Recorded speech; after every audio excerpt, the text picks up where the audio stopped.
spend over 7 hours a day on our phones, right? Talking, texting, taking photos, consuming content. But no matter what phone you have, one thing's relatively the same: the screen. Until now, because I was told that this would be different.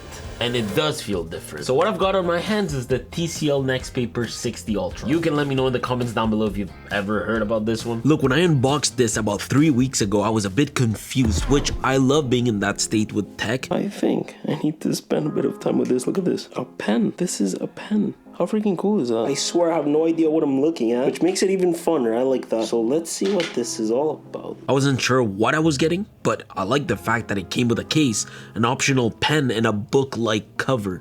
I believe this runs Android 15 out of the box, but this is definitely a big boy, especially with a case, and then you add the book cover and the stylus all within. But I feel like it makes a great device for travels. It weighs 227 grams, has a fiberglass back, I've got the lunar white color, and it's got IP68 water and dust resistance, which I've tested last week with another phone, and trust me, it works. And like my Z Fold, I love the mounted fingerprint sensor on the power button. I'm really starting to like that. Now you're wondering, okay, well, what's the whole point with this phone? Well, it's actually built to give you the best eye comfort experience possible. The point here is that after hours of scrolling, right, texting or reading, the phone can come in with special eye comfort features and deliver that paper-like visual feel. The whole idea here is to make eye strain a lot easier on you. The screen looks and feels different from any other phone. It's matte, it cuts reflections, reduces blue light, and keeps colors natural. You can use it outside, under bright lights, or late at night without feeling burn in your eyes. It's basically a display that behaves more like paper than glass. Like, it's soft to look at, but still fluid and sharp like any mid-range smartphone, really. So while every other phone is chasing specs and brightness, this one mainly focuses on one thing: how it actually feels to use for hours a day. If you guys are anything like me and you're wondering what the hell this is running, this is actually Nextpaper UI. It's pretty much based off Google's Android framework UI, so very interesting. But obviously it focuses on all these eye comfort modes, which is really cool. As you can see, it'll literally transform right there. Makes it very interesting. And I can literally go back again. It'll transform right there. Very cool. And then I can just swipe down, put it in dark mode, and bam. Now, I'm sure you guys didn't know TCL builds phones, right? But TCL also builds their own displays. You guys know that. They are a company that, because they control their full supply chain, they can just weirdly experiment with stuff, like with custom technologies like Nextpaper. That's what they call it. Instead of that glossy mirror-like finish you get on most phones, this one has a nano matrix anti-glare surface that diffuses reflection, so you can see clearly even under sunlight. It's almost weird at first because honestly, this is a phone, right? Your brain usually expects a bit of glare here and there, but it's just not there. It honestly is like the hardest thing to describe this phone without like you guys being behind the camera. It's very interesting. It's like ink imprinted into the display. I don't know if that makes sense to you guys. It's very nice. I really like it. Also, on top of that, TCL uses zero flicker DC dimming. So when you lower the brightness at night, the screen stays stable and smooth, with no pulsing that tires your eyes, nothing like that. Plus, the natural light display adjusts the color temperature throughout the day as well, keeping it warm and comfortable. Meanwhile, the blue light reduction helps your eyes and sleep cycle stay relaxed. So whether you're texting, scrolling, or editing photos, it still looks vibrant, but it never looks too harsh. All this is actually built into a 7.2-inch screen with a 2340 by 1080 resolution and 120 Hz refresh rate.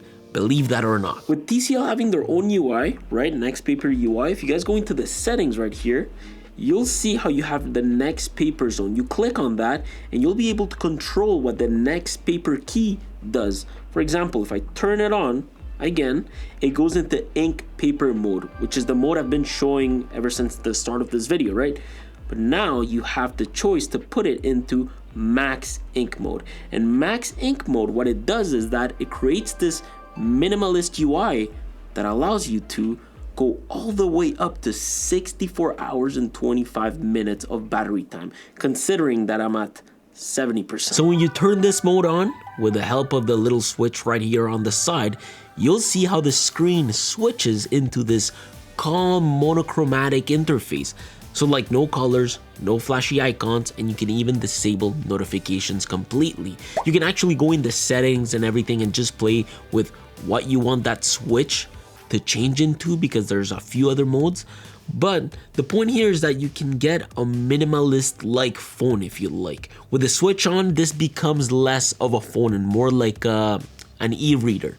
It's cool, right? You'll all of a sudden find yourself scrolling slower, reading longer, and actually focusing on what's on the page. They created this for you to actually treat it as a physical book. So instead of turning off your phone at night, it's all about using it different, really. Then the TCL Stylus 2.0 comes in as well. I think it's a cool add-on since this does feel like paper, like literally, because the screen has that matte textured finish, so there's a bit of resistance when you write, so it doesn't feel slippery in the way that most phones do, like the S25 Ultra for example. And the latency input here is low.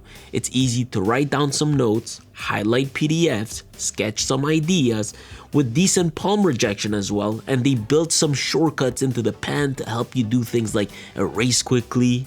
With latency that still leaves room for refinement, however, note that this isn't meant to be used as a tablet. I'd say it's more like a useful notepad to be used if needed. And this is how everything pretty much comes together. So you've got the phone to be put in this notebook-like case.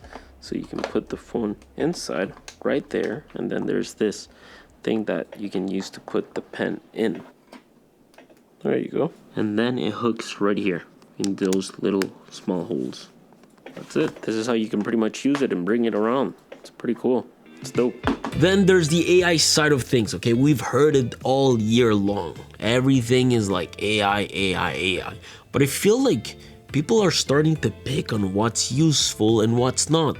Like this one has a few useful ones. For example, AI outline. You can import a book or document and the phone will instantly generate an outline. Or AI Q&A. It'll let you ask questions about the text, and even AI audiobook with AI podcast, which will read your book out loud as an audiobook or convert it into a podcast style audio chunk. I would presume Hamburg, Germany at our earliest opportunity. Right, but this time... Here's what I understand from this, okay? This is what I understand. This is what the whole point is here, or at least that's what I think. You know, let's say you're at the beach, okay? And you have max ink mode enabled. It seems like you can load a chapter of the book with an AI outline and it'll just like summarize the key points of that chapter. And then let's say you ask it, I don't know, what are the main arguments here? You go into AI Q&A and you can ask all those questions and it'll just like run you through later. Okay, later, let's say you just want to enjoy the sun, you're done reading, you don't want to read, but you still want to enjoy the book. You turn on AI audiobook and it'll literally just go through the book. And then at night, let's say you want something a bit more cool, I guess, AI podcast. You can turn it on and it'll go through the book in an AI podcast manner. So it's definitely got really cool, useful AI features within. And if you actually go into settings and you type AI, you'll see how TSL offers these advanced features. Like for example, text assist. So that's cool. You've also got writing assist. That's awesome. You've got smart voice memo. The cool thing is that you have real-time subtitles, and there's a bunch of features in here to really make subtitles appear the way you want them to appear, and then smart translator. So it offers like quite a good amount of useful AI features. That's nice. Now let's talk about the pen with its AI features. The stylus as well offers a few like handwriting to text conversion, AI summaries of your notes or sketches, handwriting beautification to make notes look neat. But of course, AI and eye comfort is only part of the story, because at the end of the day, this has a camera system. a 50 megapixel camera system.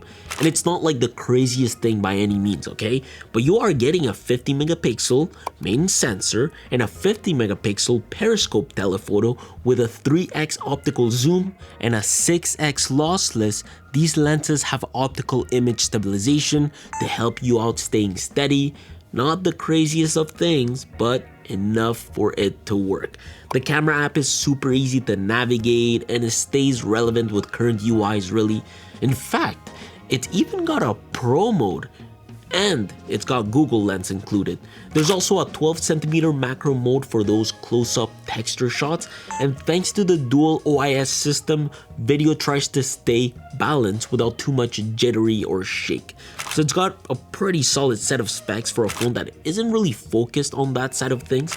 Honestly, it's not a bad camera system, and I'm amazed that even at that, it has pro mode within. Like, what? Listen, that said, Wednesdays are for showcasing tech, right? I think the only thing that's left to talk about is battery life, but you guys know exactly how that goes. If you guys want a proper battery life test, we rock the phone, experience it for a week, and see how it goes. Or else I'll just be throwing numbers at you guys for no reason. If you guys want these videos to be delivered in a different format, let us know. I have so many ideas for Wednesday videos and so much tech we just want to showcase. And this here is definitely one of them. The Next Paper 60 Ultra. That said, let me know down below if you guys want anything else to be showcased on Wednesdays. I will do my best to go get that product and bring it into the studio. Anyways, I'll leave some links down below for this phone. If you guys are really interested, check it out. And I'll see you guys on Sunday. Yeah, on Sunday. Take care.